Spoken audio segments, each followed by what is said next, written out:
দাঁড়ান দাঁড়ান দাঁড়ান, আসুন। হরি, আরে কি হলোটা কি? হ্যাঁ কি হলো? এ বাবা পড়ে গেছে। আরে এ বাবা, আস্তে আস্তে আস্তে আস্তে আস্তে আস্তে আস্তে দেখে কি হলোটা কি? পায়ে খুব লেগেছে না? আরে এই পড়ে না মা, খুব লেগেছে পায়ে।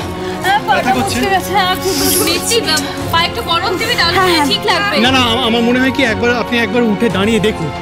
ধুর, কোথায় ভেবেছিলাম খড়ি হুমড়ি খেয়ে পড়ে কোমরটা ভাঙবে, তা না, এই ঋদ্ধিটা হয়েছে ওর সেভিয়ার।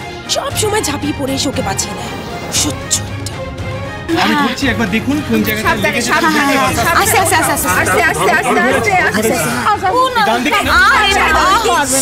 কিন্তু তুমি পড়ে গেলে কি করে দিদি?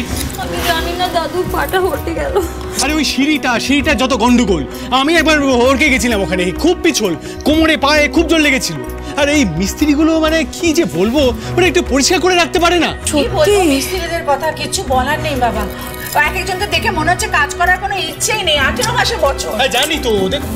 আচ্ছা, আপনি তো একটু দেখে শুনে চলতে পারেন নাকি? এসব ব্যাপারে তো হুটোপাটি কেন?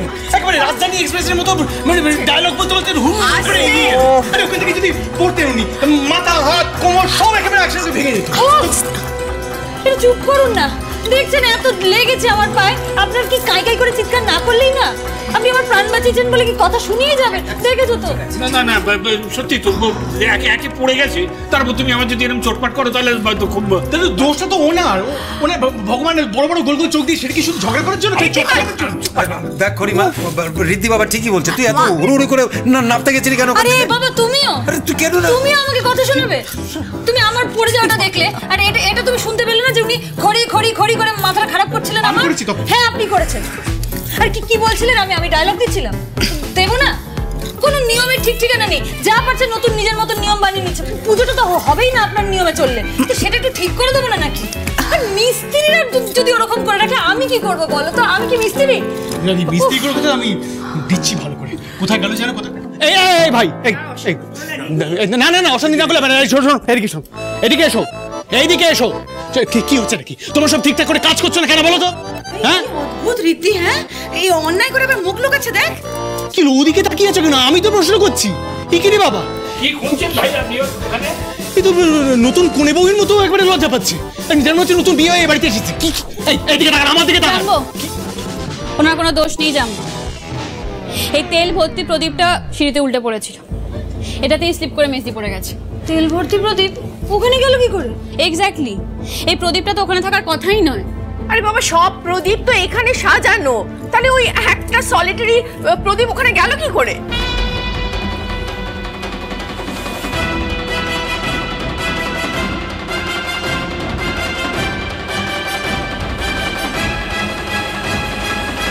এতখানি তেল পড়েছিল বলেই মেসি পড়ে গেছে। তা ভাগ্য ভালো মেসির কোমর ভেঙে যায়নি। আপনি আমার সাথে আসুন তো, আপনি ঘরে চলুন, আমি বাম লাগিয়ে যা আস্তে আস্তে নিয়ে যাচ্ছি। আস্তে আস্তে আস্তে আস্তে আস্তে বলছি নবপত্রিকা স্নান তাহলে কি করে হবে? তাও তো বটে। খড়ি দিদি না গেলে তাহলে নবপত্রিকা স্নান কি করে হবে? আচ্ছা ঠিক আছে, ওই তো বনি আছে, ও যাবে কুণালের সাথে। আমি? হ্যাঁ তুই। কুণালের সঙ্গে কি করে যাবে খড়ি? কুণাল কোথায়, তার তো কোনো পাত্তাই নেই। ও তুমি চিন্তা করো না কাকিমণি, কুণাল ঠিক পৌঁছে যাবে। আজ নবপত্রিকা স্নান করাবে সিংহরায় বাড়ির ছোট ছেলে আর ছোট বউ।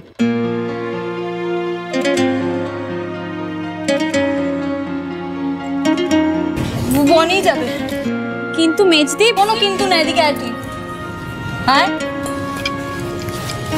এই দায়িত্বটা তোর মেজদি তোকে দিল, দেখিস দায়িত্বের জন্য কোনো ত্রুটি না থাকে। ঠিক আছে, তুই যা বলবি তাই। আচ্ছা বলছি যে আমিও বলাবো স্নান করাতে যাবো প্লিজ। আচ্ছা বেশ যা, কিন্তু দেখিস তোর খড়ি বৌদির মতো হড়বড় করতে কি জলে পড়ে যাস। ও বাপি, আরে তুমিও চলো না, আমাদের সাথে খুব মজা হবে। না রে, আমি যাবো না। তুই যা, আমি এখানেই ঠিক আছি রে। না না, এরকম করলে হবে না, তুমি চলো না আমার সাথে। আচ্ছা আচ্ছা চল চল চল চল, সাবধানে।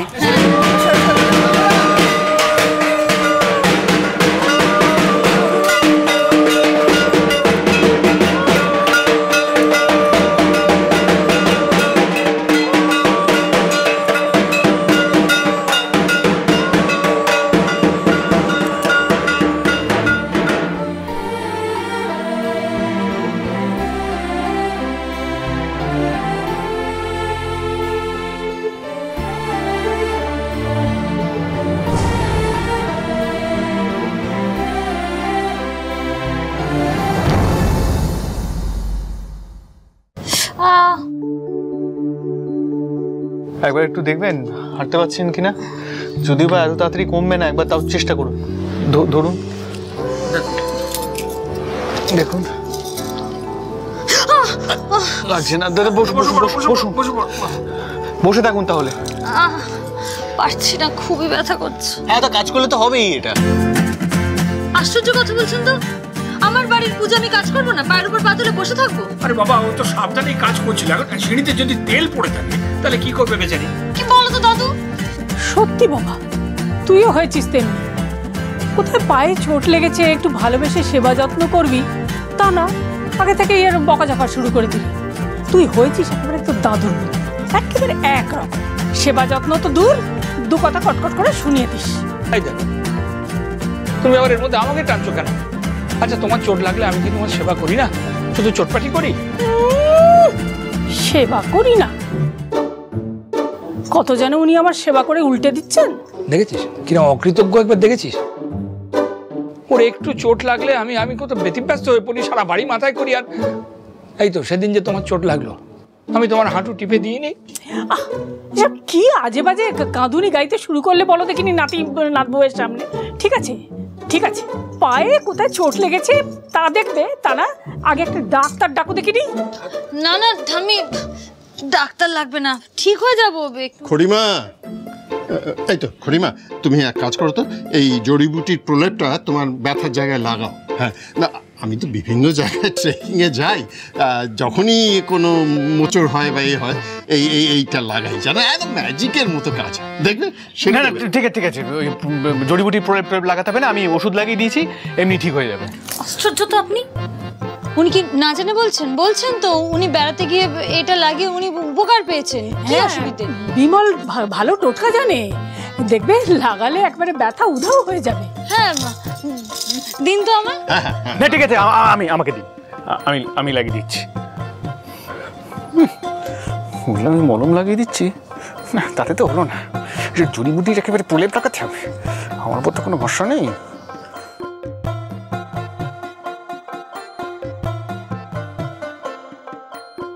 বাহ বিমলবাবু, আপনি তো সর্বগুণ সম্পন্ন মানুষ।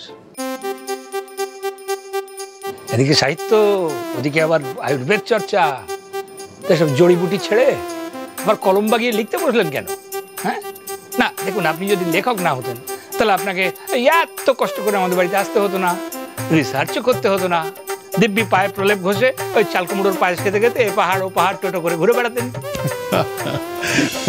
লেখক হয়েছি বলেই তো আজ এত সুন্দর একটা পরিবারের সঙ্গে আমার আলাপ হলো, তাই না নরেন্দ্রনাথ বাবু? আর সবচেয়ে বড় কথা, এত বছর পর তোমাদের সঙ্গে আমার দেখা হলো। হ্যাঁ, এখানে না এলে তো এত বড় পাওনাটা আমার হাত ছাড়া হয়ে যেত। আর বিমল যখন এ বাড়িতে একবার এসেছে, তখন বিজয়ার আগে কুমুদকে একটা বিশেষ উপহার দিয়েই যাবে। দেখুন দেখুন, কেউ নির্লজ্জের মতো ঠাম্মির সাথে ফ্লার্ট করে যাচ্ছে, দেখুন। ওর চোখটা দেখলে মাথা গরম হয়ে যায় আমার। ফ্লার্ট কেন করবেন? উনি খুব রসিক মানুষ, তাই একটু মজা করছে। রসিক মানুষ, এসব পুরুষ মানুষের রসিকতা তো আপনাদের খুব ভালো লাগে, কিন্তু আমার মতোই ভালো লাগে না। তা ভালো লাগবে কেন? আপনি কি ভাবেন সবাই আপনার মতন কাঠখোট্টা, ওই রসকসিটা একটা কাঠের মতন মানুষ? ছড়ুন তো, আমাকে হাঁটতে দিন, হাতটা ধরুন। দাঁড়াও দাঁড়াও দাঁড়াও, আমি ডাক্তার ডাকছি। এসব জড়িবুটিতে কোনো কাজ হবে না, আমি খুব ভালো জানি। না না দাদু, কাজ হয়েছে তো? হয়নি, তুমি বুঝতে পারছো না? আরে না না, বুঝতে পারবো না কেন? এই তো ব্যথাটা আগের থেকে অনেকটা কম লাগছে। এই তো দেখো, তখন তো পা ফেলতে পারছিলাম না, এখন তো পা ফেলতে পারছি। এই তো। তবে দেখেছো তো বিমলের কামাল, কেমন এক মুহূর্তে ম্যাজিকের মতো ব্যথা সারিয়ে দিল। খড়িমা, দেখেছো আমি তোমার পায়ের ব্যথা সারিয়ে দিতে পেরেছি। হ্যাঁ, শোনো, এবার কিন্তু আমার একটা আবদার আছে, আর সেটা তোমাদের রাখতে হবে। বলো না, বলুন বলুন, কি চান? কাল অষ্টমীতে কুমুদকে আমার সঙ্গে ধনুচি নাচ করতে হবে।